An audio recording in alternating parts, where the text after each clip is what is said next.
안녕하세요. 매 순간 성장하는 인생을 도와드리는 안나 코치입니다. 저는 오늘 육아, 박사, 자격증 등을 동시에 할 수 있는 그런 시간 관리 방법에 대해서 이야기해 보려고 합니다. 육아하며 박사를 하려면 시간 관리가 정말 중요합니다. 왜냐하면 논문을 쓸 수 있는 시간이 매우 제한적이기 때문인데요. 그래서 오늘은 제가 시간 관리에 대해서 이야기를 해볼게요. 시간 관리를 위해서는 그 세 가지 포인트가 중요해요. 첫 번째는 우선순위를 정하는 거예요. 저는 육아, 박사, 자격증, 코칭 1, 사이버 대학교 졸업을 좀 동시에 했었는데요. 다양한 것을 하기 위해서는 우선순위를 정하는 것이 필요합니다. 저에게 우선순위는 1순위는 육아, 2순위는 박사, 3순위는 자격증, 4순위는 사이버 대학교 졸업, 5순위는 집안일이었어요. 이러한 부분을 제 에너지를 써야 하는 그런 퍼센티지로 나눴을 때 육아와 박사, 사실 이게 1, 2기 했기 때문에 각각 36% 정도를 투자를 했고, 또 자격증은 16%, 사이버대에서 공부하는 건 제 에너지의 한 6%, 그리고 집안일은 한 4%를 할애했습니다. 그래서 항상 가장 먼저 육아와 박사가 우선순위였기 때문에 저의 하루의 시간은 육아와 박사 위주로 돌아갔고, 나머지 시간을 배분해서 사용을 하였습니다.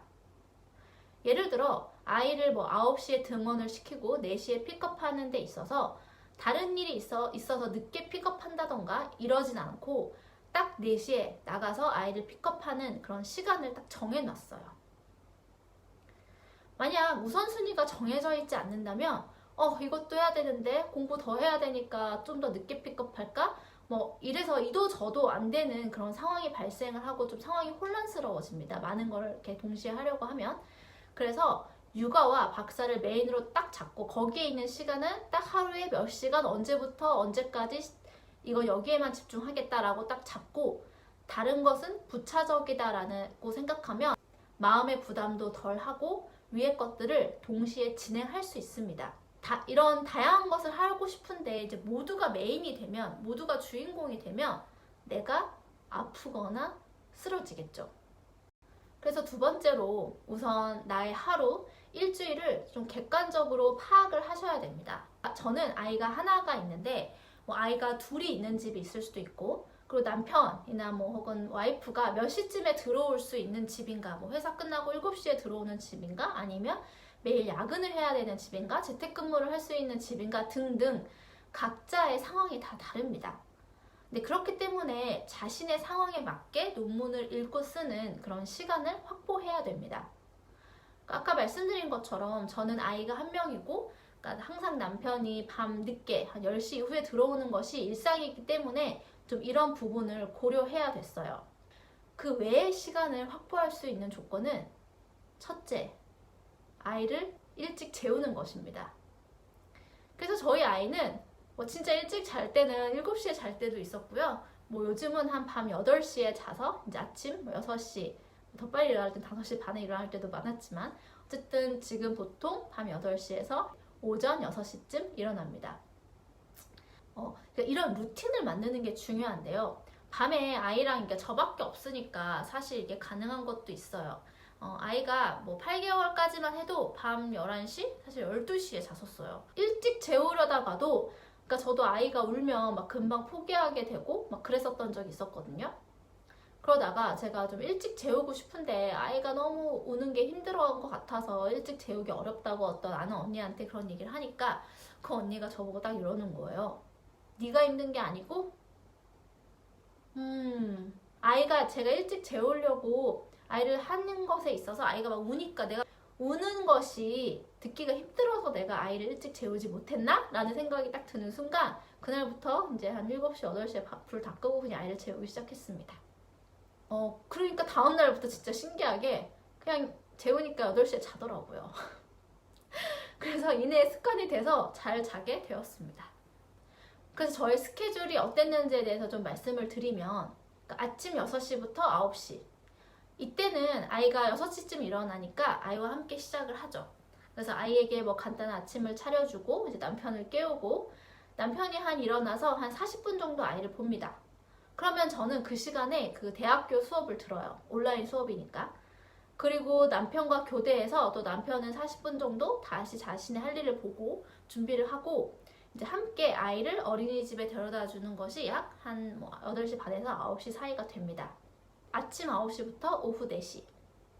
그렇게 데려다 주고 집에 오면은 남편은 이제 9시에 일을 하러 가고 저는 논문을 쓰기 시작합니다. 아무리 어린이집에서 그 9시부터 4시까지 맡긴다고 하더라도 생각보다 공부할 시간은 많지 않아요.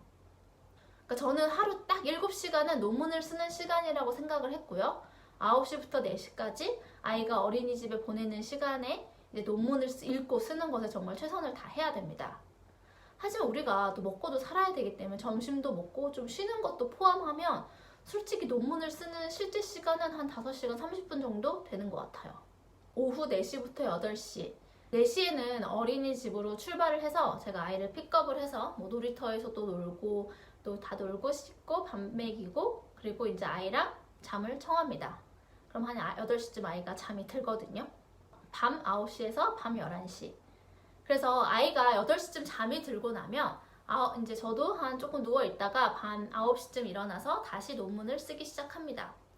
솔직히 소논문을 쓸 때는 제가 이때는 정말 써야겠다는 일념으로 졸음을 참고 일어나서 막 11시까지 막 계속 썼어요. 그때는 소논문을 빨리 끝내야 박사 논문 프로포저를 할 수 있어서 진짜 많은 에너지를 쏟았던 것 같아요. 근데 이제 박사 논문을 쓸 때는 아무래도 시간적인 게 더 길잖아요. 시간적인 부분에서 좀 장기 싸움이니까 아이를 재울 때 이제 하루가 너무 피곤하면 그냥 같이 잠들 때도 있고 아니면 그 시간에 뭐 코칭을 한다던가 아니면 다른 공부를 한다던가 하면서 시간을 보냈습니다. 그래서 밤에 아이가 사실 중간에 깨면 다시 재우고 이제 할 일을 하는 식으로 진행을 했고요. 그러니까 그 전에는 그래도 좀 깼는데 한 27개월 지나니까 좀 거의 깨진 않더라고요. 그래도 좀 항상 좀 마음이 졸여지긴 했어요. 아이가 또 중간에 또 깰까 봐서요. 그리고 나서 이제 한 밤 11시에 저도 잠이 들고 또 아이가 일찍 자니까 일찍 일어나요. 근데 우리 아이는 새나라의 어린이라서 굉장히 일찍 자고 일찍 일어납니다. 네, 그래서 사실 이렇게 11시쯤 저도 자고 다시 아침에 6시에 일어나서 그런 패턴을 이제 무한 반복을 하는 거죠. 물론 저도 11시에 딱 눕는다고 자는 거 아닌 거 아시죠? 그러니까 뭔가 저도 막 또 이렇게 뭐 동영상도 보고 막 다른 거 하다 보면 12시가 되기도 합니다. 그래도 저는 가능하면 하루에 6시간은 꼭 자려고 노력을 했어요. 왜냐면 그 6시간 이하를 자면 몸에 너무 무리가 오고 저는 이게 장기전이기 때문에 박사는 뭐 이렇게 몇 개월 딱 해서 끝나는 게 아니라 이제 1년이라는 시간의 장기전이잖아요. 그렇기 때문에 이제 수면 시간은 무조건 최소 6시간은 난 자야 된다라고 생각을 했습니다. 그래서 남들이 봤을 때 저 막 되게 잠도 안 자고 막 그렇게 뭔가를 하고 한다고 생각을 하시는데 저는 그래도 잠은 꼭 자야 돼요. 안 그러면 그 다음날 지장이 생겨서 오히려 하고 싶은 걸 더 못하거든요. 그래서 전 저의 체력을 알기 때문에 꼭 6시간은 자려고 노력을 했습니다. 그래서 마지막으로 3번째는 자투리 시간을 활용하는 것입니다. 운동을 갈 때나 뭐 이동 시간 혹은 뭐 기다리는 시간에 사이버 대학의 수업을 온라인으로 듣는다던가 아니면 아이를 재우고 밤에 다른 일을 하는 식으로 제가 시간을 활용했다고 했잖아요. 분명히 있거든요. 그런 자투리 시간이. 예를 들어 저는 아이와 함께 이제 누워서 아이를 재우고 아이가 이제 잠이 들었을 때 이제 핸드폰으로 뭐 유튜브를 편집한다던가 뭐 이렇게 해서 시간을 보내고 또 이제 편집이 다 됐으면 뭐 일어나서 또 다른 거를 하고 또 이제 한 11시, 12시 다시 잠을 자고 뭐 이런 식으로 자투리 시간을 활용을 했습니다. 그래서 육아하며 박사를 할 때는 그런 시간 관리가 정말 중요한데요. 그래서 중요한 건 첫 번째, 우선순위 정하기. 그래서 메인은 딱 잡고 이 시간에서 이 시간은 나는 무조건 이것만 한다 라고 하고 두 번째, 그렇게 하기 위해서는 자신의 상황, 자신이 쓸 수 있는 시간을 또 객관적으로 파악을 하셔야 되고 그리고 세 번째, 그래도 분명히 남는 시간이 있거든요. 아이를 재우고 뭐 한두 시간 더 남으면 그때 뭐 논문을 더 쓸 것인지 아니면 나를 위한 뭐 운동을 할 것인지 다른 것을 할 것인지는 좀 스스로 정하시되 그런 자투리 시간도 활용하시면 좀 하루가 매우 꽉 차고 아주 알차고 보람있지만 매우 힘든 하루가 될 것입니다. 언젠가 끝이 있습니다. 화이팅!